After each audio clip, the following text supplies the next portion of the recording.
6 अगस्त 1945 ऐसा दुखद दिन था जब मानवता के खिलाफ एक ऐसी त्रासदी हुई जिसे कभी भुलाया नहीं जा सकता। इसी दिन अमेरिका ने जापानी शहर हिरोशिमा और नागासाकी पर परमाणु बम गिराए थे। हजारों लाखों लोग इसमें मारे गए, लेकिन अमेरिका ने इसके लिए हिरोशिमा और नागासाकी को ही क्यों चुना था और आखिर ये परमाणु हमला क्यों हुआ था, तो आइए जानते हैं आज की इस वीडियो में। 6 अगस्त 1945 को अमेरिका ने जापान के शहर हिरोशिमा पर पहला परमाणु बम गिराया और न केवल जापान इसे दहल गया बल्कि सारी दुनिया थर उठी। और इसके 3 दिन बाद फिर नागासाकी पर भी बम गिरा गया, जिसे लाखों लोग एक ही झटके मारे गए और उससे भी बम के कारण हुए विकिरण से मारे जाते रहे। और ये हादसा 76 साल पहले हुआ था, लेकिन ये ऐसी घटना है जो भुलाई नहीं जा सकती। और इस बम के बाद ही एशिया में द्वितीय विश्व युद्ध का खात्मा औपचारिकता रह गई और जापानी सेनाओं ने पीछे हटना शुरू कर दिया। करीब एक हफ्ते बाद ही जापान ने मित्र देशों के गठबंधन के सामने आत्मसमर्पण भी कर दिया।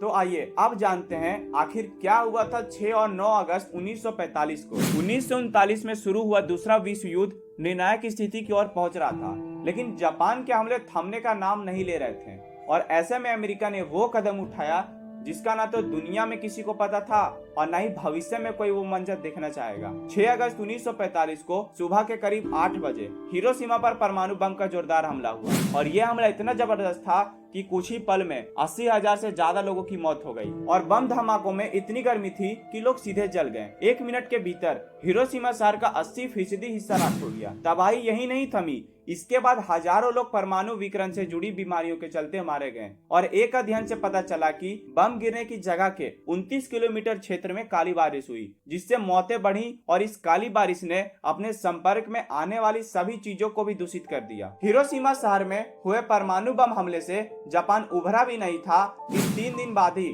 9 अगस्त को दूसरे शहर नागासाकी पर दूसरा परमाणु बम हमला हो गया और नागासाकी पर गिराया गया बम हिरोशिमा से भी ज्यादा शक्तिशाली था। नागासाकी में 9 अगस्त की सुबह करीब 11 बजे परमाणु बम गिराया गया और इस हमले में 40,000 से ज्यादा लोगों की जान चली गई। विस्फोट के बाद परमाणु विकिरण के संपर्क में आने और विस्फोटों के बाद हुई काली बारिश से भी दोनों शहरों में हजारों लोगों की मौत हो गई। हिरोशिमा पर अमेरिकी परमाणु हमले को 1941 के अमेरिका के नौसैनिक बेस पर्ल हार्बर पर किए गए जापानी सेना के हमले का बदला माना गया और अमेरिका को उम्मीद थी कि परमाणु हमले के बाद जापान सरेंडर कर देगा, परंतु ऐसा नहीं हुआ। और हिरोशिमा शहर पर गिराए गए बम का नाम लिटिल बॉय था और नागासाकी के ऊपर सुबह 11 बजे जो बम गिराया गया था उस बम का नाम फैट मैन था।